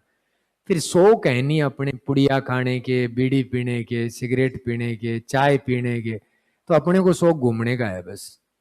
वही पूरा नहीं हो तो फिर क्या ही मतलब है। और ऐसा भी नहीं है कि ऐसा शौक हो कि बहुत सारे लोग जाने चाहिए साथ में घूमने जाए, तो मेरी आदत बहुत खराब। मेरी गाड़ी में सॉन्ग चला लूं, मैं 100 किलोमीटर चला जाऊं, तब बाद में याद आता है मेरे को कि मैं इतनी दूर आ गया। फिर उसके बाद मैं सड़की हूँ थोड़ा सा, हाँ इस मामले में, क्योंकि 12वीं क्लास में ज्यादा पढ़ लिया तो साइको हो गया था। तो वो लत अभी भी आ जाती है कभी कभी, है ना। उस समय में ज्यादा, वास्तविकता में मैं पागल हो गया था 12वीं क्लास में। मैं कभी नहीं पढ़ा था जीवन में, अगर मैं उस समय में पागल नहीं होता तो। क्यों? क्योंकि डॉक्टर यहाँ पहले वो हुआ करता जयपुर में, शिव गौतम, जो ये साइको पेशेंट को देखता था। और मुझे सब लोग इतने बुरे लगते थे जो मुझे सलाह देता था कि यार क्या हो गया तू, ऐसे कैसे हो सकता है, पढ़ने से कोई बावड़ा होता है क्या यार। क्योंकि मैं सोता नहीं था 12वीं में। जब नहीं सोता था, मेरे पिताजी मेरे पास में सोते थे, वो कहते सो जा, मैं सो जाया करता। वो मुझे कहते उठ जा, उठ जाया करता। मतलब सारा कंट्रोल उनके हाथ में। मुझे कहते कि खा ले, मैं खाने लग जाता, खाता रहता, बंद ही नहीं करता। हाँ, जब फिर मुझे वो कहते कि रुक जा, तो मैं रुक जाता। मेरे अभी भी वो टेबलेट याद रहती है, नेक्सिटो करके दवाई देता था, नींद की दवाई। वो इतनी भयंकर नींद आती थी, सोते रहो बस, कुछ नहीं है। फिर मैं डॉक्टर से एक दिन जाके खुद से उससे डिस्कशन किया कि तमाशा कब तक चलेगा सोने का, ये लोगों के ताने मैं कब तक सुनता रहूंगा। बोला तू खुद को खुद ठीक कर सकता है, नहीं तो तू ऐसे ही रहेगा। फिर समझ में आ गया तेरी दवाइयां क्यों खानी, फिर जब खुद को ही ठीक करना है तो खुद से ही करेंगे। तो फिर मेरे को पढ़ाने का शौक लगा कि हम 150 बच्चों में जाएंगे, नई शक्ल देखेंगे, 2 सवाल वो करेंगे, हम उनसे बात करेंगे। पहले मैं बहुत बोलता था, बच्चों से बहुत कनेक्टिविटी थी शुरुआत में। अब नहीं है, अब कोई लेना देना नहीं होता, क्योंकि अब क्या ही मतलब है। उस समय मैं बोलता भी था, सबसे पूछता भी था, जाते भी मैं किसी को रोक लेता था। अब कुछ नहीं है। तो उस समय में फिर अच्छा लगा, फिर पैसा भी आया, तो फिर सब चीज अपने आप ही ठीक हो गए। आदमी खुद को खुद ठीक करना पड़ता है हर चीज में। डॉक्टर किसी को ठीक नहीं कर सकते, डॉक्टर बीमार कर सकते हैं, ठीक नहीं कर सकते। तो इसलिए अभी भी कई बार मैं सोचता हूँ चलो घूमने जा रहे हैं, चले गए, बेवजह ही चले जाते हैं, फिर वापस आ जाते हैं। तो ऐसा होना भी चाहिए खैर, कि शौक आदमी की निश्चित है। अब भाई खर्चा किस बात का, खर्चा उसके हो जो शाम को ढक्कन खोल के बैठे, उसके खर्चा हो के लिए भाई 500-700 1000 2000 चले जाएंगे। यहाँ तो ऐसा कोई सीन है ही नहीं। या सिगरेट पीने वाले बाहर खड़े होके धुआं निकालने वालों के हो खर्चा, अपने को थोड़ी होता है। मुझे तो पुड़िया, चलो ये बीड़ी सिगरेट तो ठीक है, ये पीते हैं भाई, इनकी मर्जी है, पर पुड़िया खाने वाला आदमी तो जहर लगता है। क्योंकि उसका कोई सिस्टम नहीं होता, मन में आए वहीं थूक देगा, जहां उसके रूम में ही थूक देता है वो। ऐसे आदमी बहुत बुरे लगते हैं। पता नहीं, अब कईयों को शौक होगा, वो बात अलग है, पर अपने तो बिल्कुल पसंद नहीं है। मेरे साथ तो अगर कोई पुड़िया खाने वाला रह जाए, मैं तो 3 दिन में मर जाऊं, क्योंकि उनकी आदतें, सारा वॉश बेसन वगैरह सब खराब मिलते हैं उनके। तो ऐसा क्या जीवन यार, जिसको बेवजह ही खाया जाए, थूका जाए। इससे अच्छा तो 2 पैक लगा के सो तो जाओ कम से कम, वो ठीक रहती है जिंदगी। उसमें थूके तो नहीं बार बार जाके, पर ये सबसे बुरा लगता है। तो बीड़ी सिगरेट ठीक है, घर पे घर वाले कहते हैं भाई हुक्का पियो, पीने की चीज तो वो है जिसमें रात सी ठाट बाट होते हैं। ये क्या बीड़ी 2 धेले की पी पा के फूक देते हो, इससे क्या ही मतलब है। तो इसलिए लिखो दिखाए यहाँ पे। एक इनकी पीठ और है, जो है माउंट आबू जाओगे कभी तो उससे थोड़ा चलने के बाद 20 किलोमीटर, और उसका नाम है मुझे पाट नारायण धाम। और पाट नारायण धाम की पीठ बड़ी गजब है। वहां पे कैंसर जैसी बीमारियों का इलाज कर देते हैं, और ये सच्चाई भी है। बीपी शुगर सब ठीक होते हैं वहां, क्योंकि वो क्या देते हैं खाने में।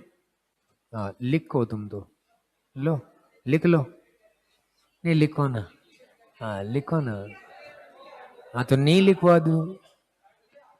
हाँ तो मैं बोल रहा हूँ ये लिख रहे।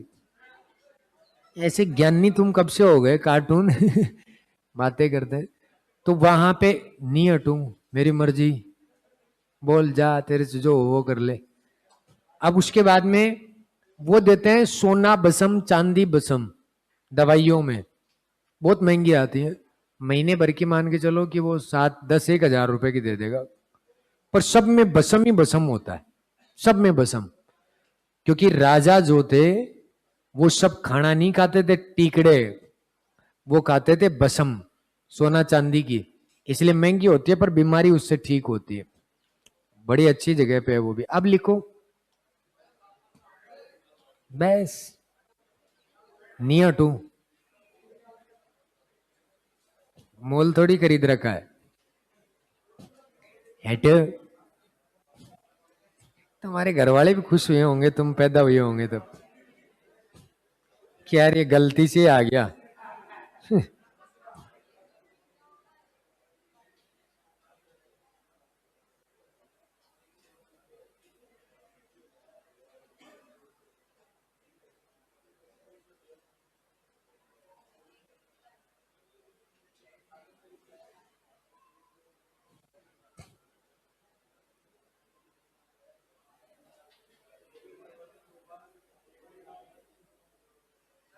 हाँ जी।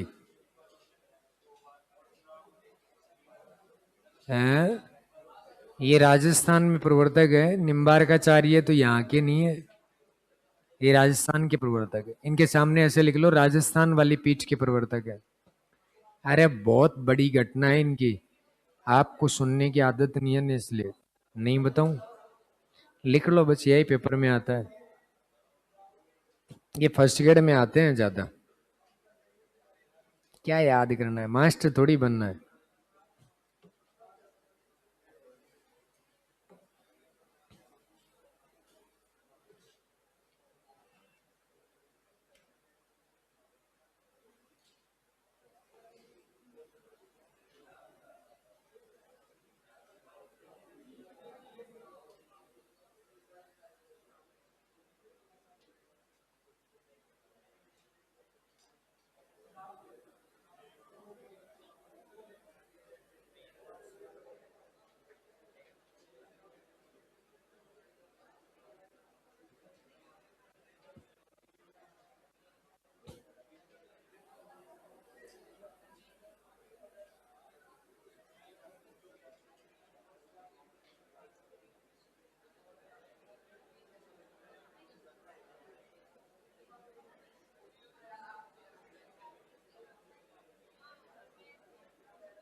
हाँ जी। है, और पेपर में नहीं आएगी वो। लिख लिया क्या? तो ये कृष्ण भक्ति में अगला संप्रदाय लिख लो आपका जयपुर वाला, गौड़ीय संप्रदाय। गौड़ीय।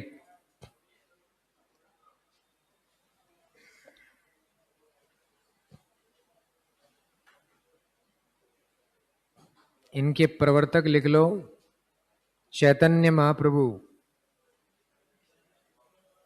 जिनको गौरांग प्रभु भी कहते हैं। कृष्ण ही है ये भी। और इसकी प्रमुख पीठ देखो गे से ही है, गोविंद देव जी। गोविंद देव जी जयपुर।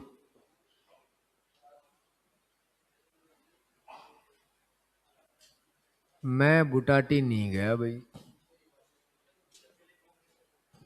गोविंद देव जी लिख लिया? गोविंद देव जी में लिखो जयपुर, प्रमुख पीठ गोविंद देव जी जयपुर। याद रह जाएगा। तो कृष्ण जी की तीन हो गई, निम्बारक, वल्लभ और गौड़ीय।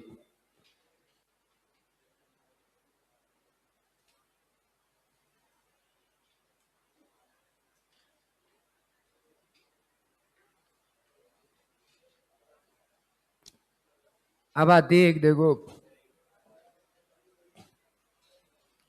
एक होता है शैव संप्रदाय।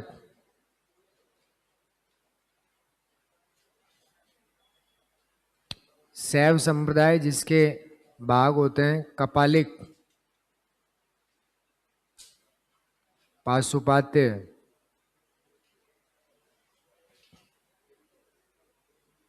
लिंगायत, देखो बोर्ड पे देख लो, और काश्मीरक। पाशुपात्य संप्रदाय जिसका दूसरा नाम लकुली संप्रदाय, और इसकी प्रमुख पीठ एकलिंग जी। एकलिंग जी कहाँ पे है? भगवान शिव कैलाश में रहते हैं, तो कैलाश पर्वत की वजह से कैलाशपुरी, उदयपुर। भगवान शिव की भक्ति है। कापालिक का मतलब खोपड़ी की पूजा करता है। पशुपात्य भगवान शिव के बैल, नंदी और शिवलिंग की पूजा करते हैं। लिंगायत शिवलिंग की पूजा होती है। काश्मीर कश्मीर में रहने वाले, है ना, तो ये याद रख सकते हो। और इनकी एक पीठ तो ये है। तो शैव संप्रदाय से संबंधित इतनी बात याद रखनी है। इसी का ही एक भाग है नाथ संप्रदाय। अच्छा ये तो कम ही आता है, क्योंकि नाथ हिस्ट्री में पढ़ लोगे तो ये नाथ संप्रदाय जो होता है जिसके उपनाम होते हैं, ये आता है आजकल, उपनाम होते हैं अवधूत संप्रदाय,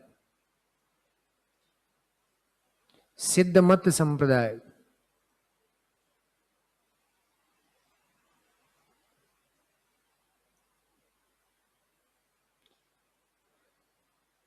जो चोला पहन के रखते हैं, शिव की भक्ति करने वाले होते हैं। वो एक सॉन्ग सुना होगा कि मैं अवधूत दर्शनी फक्कड़,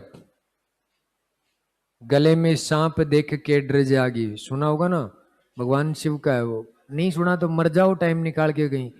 काम की चीजें तुमने सुनी कौन सी है ये बताओ। तो ये नाथ संप्रदाय, अरे बस इतना ही। इस संप्रदाय की दो पीठें हैं। एक होता है वैरागी जो घर बार छोड़ दे, और एक होती है माननाथी। और वैरागी जो है उसके प्रवर्तक तो थे भर्तरी साहब, भर्तरी हुआ करते थे। और माननाथी के प्रवर्तक थे आयस देवनाथ। और इसके बारे में मैंने ही बताया था, मान सिंह राठौड़ की बात बताई, तो ये उन्होंने ही तो बनवाया था। और इसकी जो पीठ है वो है राता डूंगा पुष्कर, या नागौर में भी है ये। तो ये भर्तरी और आयस देवनाथ की महामंदिर जोधपुर, ये आपका नाथ संप्रदाय होता है।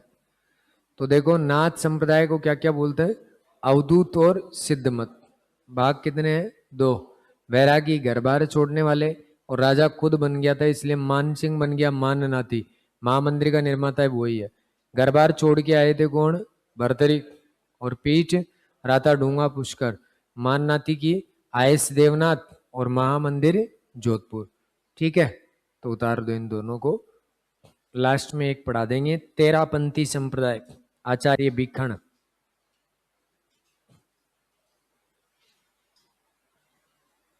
तेरहवें साधु तुलसी।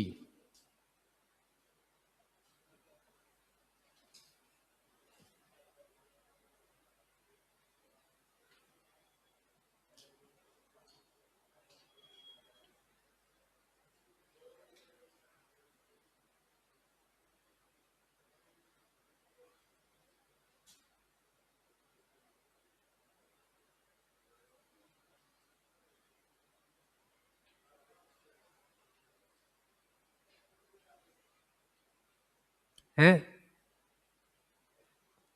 क्या बोले,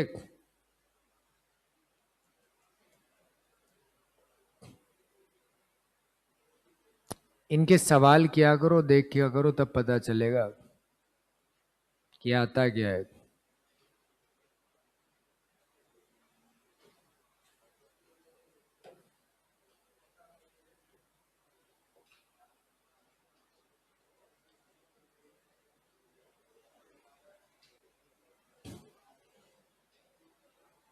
अभी कौन सा पेपर होगा सबसे पहले, शायद आरपीएससी वाला ही होगा या एसआई वाला, अप्रैल में। 5-7 अप्रैल का, ये कब है, 5।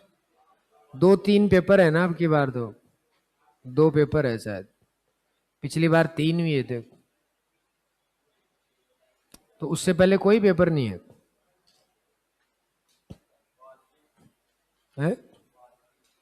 सब बाद में है। ये सीटी तो पता नहीं कब करवाएंगे, कैंसिल होगी, क्यों। आलोक राज जी तुम्हारा फूफा लगता है, जो जानकारी है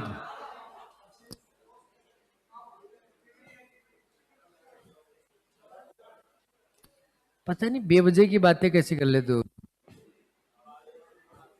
कौन कह रहा है सीटी नहीं होगी। हाँ, भजनलाल ने कह दिया इसको, तेरे साथ ही घूमते भजनलाल।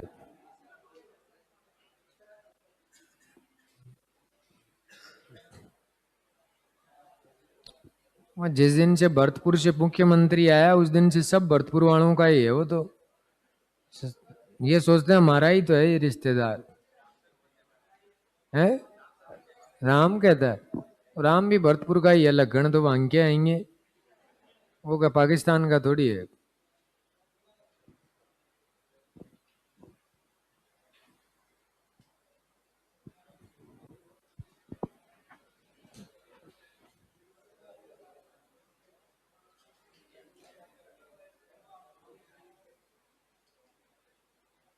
हमारा तो कोई नहीं है,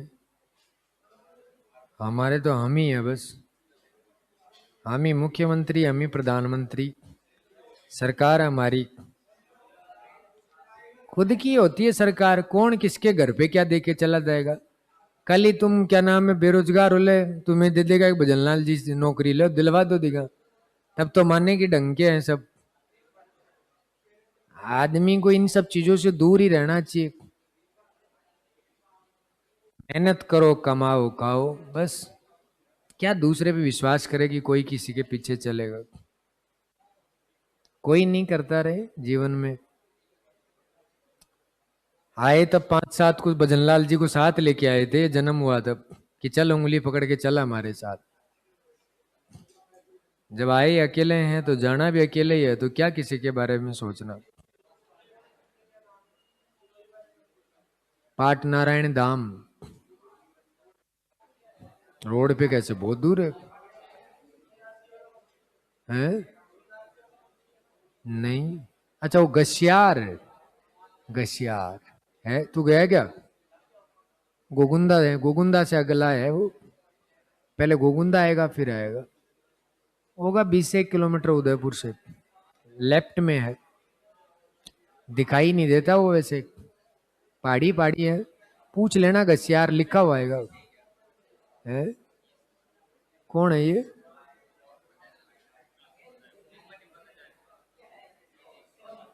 नहीं पता मेरे को तो, हो सकता है भाई, मेरे को नहीं पता इनका। गए भी हैं पर मैं ऐसे, वो तो साधु बहुत हूँ, बहुत वो है, बुजुर्ग साधु है ये तो, कल पर का परसों का छोरा। अरे लिख दिया क्या?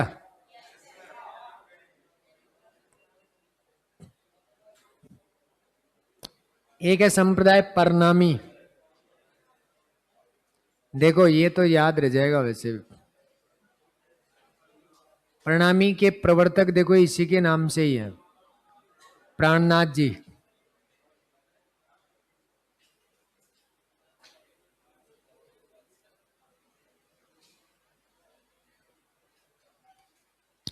और इनका मंदिर है जो है पन्ना में, देखो, प्रणामी पन्ना, पन्ना एमपी में है इनकी पीठ। इनकी पुस्तक जो है वो है क्वलजम स्वरूप, कई बार आई हुई है। आने का सवाल यही है इनमें बार बार, पर अपन क्यों पढ़ रहे हैं जब पन्ना के हैं तो इनकी राजस्थान में पीठ है, आदर्श नगर जयपुर, यहाँ पे इनकी पीठ है। इसलिए हम प्राणनाथ जी को पढ़ रहे हैं, प्रणामी संप्रदाय के प्रवर्तक। एक आता आते हैं यहाँ पे तेरापंथी संप्रदाय, ये जैनियों का होता है। तेरह साधु से थे इसलिए तेरापंथी। इसके प्रवर्तक आचार्य बीखण, कई बार आया हुआ है।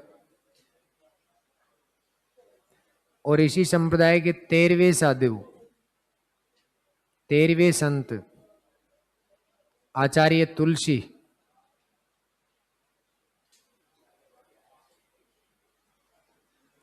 इन्होंने कहा था कि मनुष्य पहले वो पहले मनुष्य है, जन्म लेता है तब मनुष्य जन्म लेता है, फिर हिंदू और मुसलमान।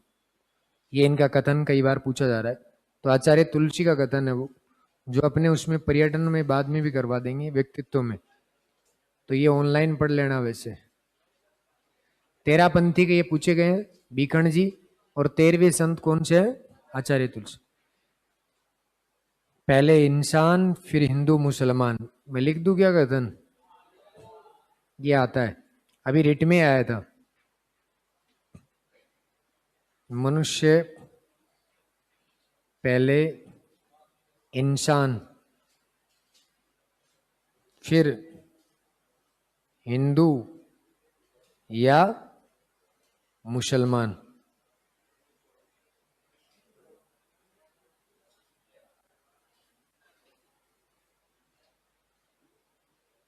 लिख दो।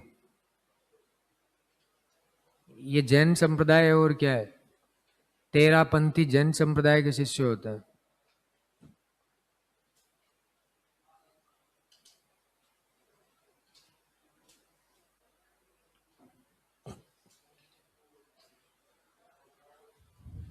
अब पूछूंगा खड़ा करके सबसे।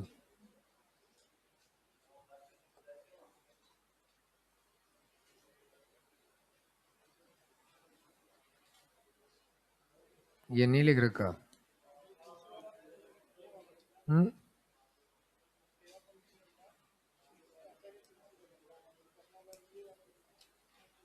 ठीक। वो तो आरबीएससी वालियों के हैं ये तो।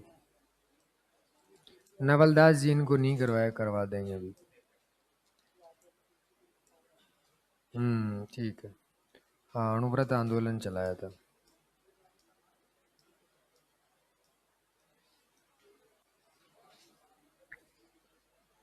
अणुव्रत 97 में अच्छा, देहांत लिख रखा है, शायद 42 के आसपास था वो तो।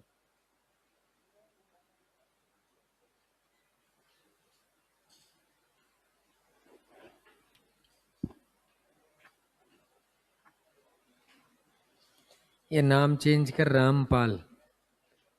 रामपाल का नाम ही मतलब बस राम गोपाल, दुनिया भर के संत हो गए हैं।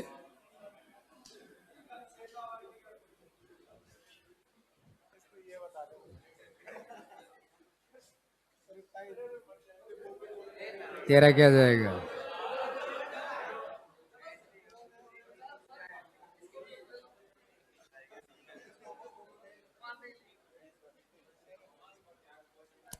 लिख दिया।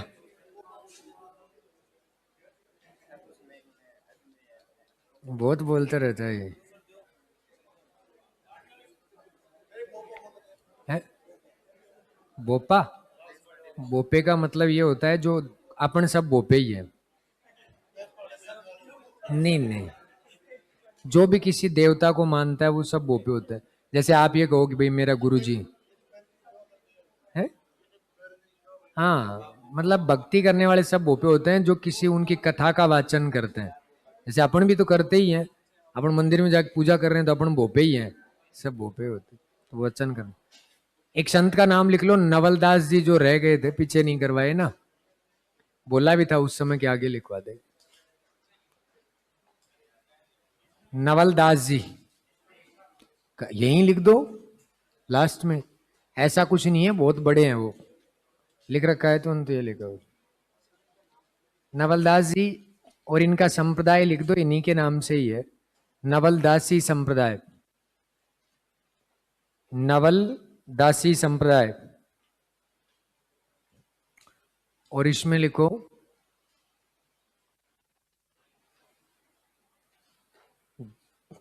प्रमुख पीठ इस संप्रदाय की जोधपुर। ये आया हुआ है उसमें पटवार में, मिलान करने वाला संत आया था ये। तो प्रमुख पीठ कहाँ पे है? जोधपुर। और इनका ग्रंथ लिख लो, नवलेश्वर वाणी। ग्रंथ कौन सा? नवलेश्वर वाणी। नवलेश्वर वाणी।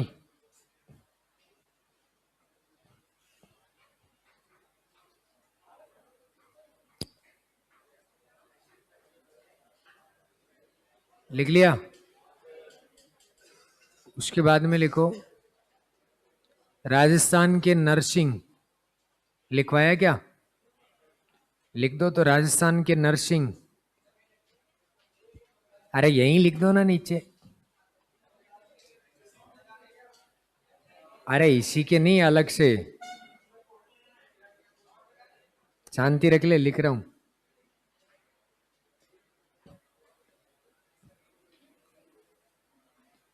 भक्त कवि दुर्लभ जी, सीधा आएगा ऐसे, मिलान करने वाला। कलयुग का वाल्मीकि, राजस्थान का नरसिंह, राजस्थान का कबीर, विष्णु का अवतार, ऐसे। भक्त कवि दुर्लभ जी, और इनका कार्य क्षेत्र है वागड़।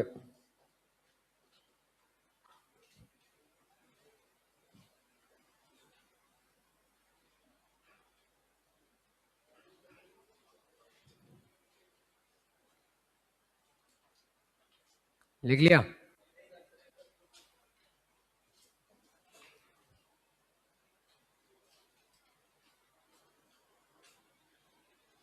लिख लिया क्या?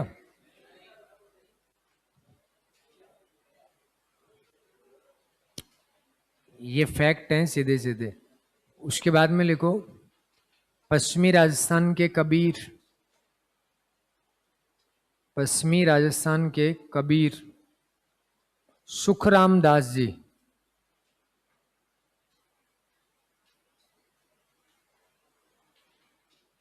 सुजानगढ़ चूरू।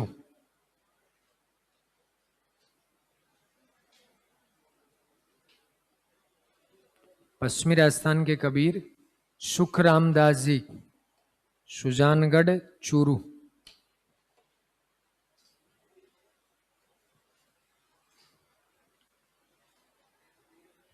लिख लिया?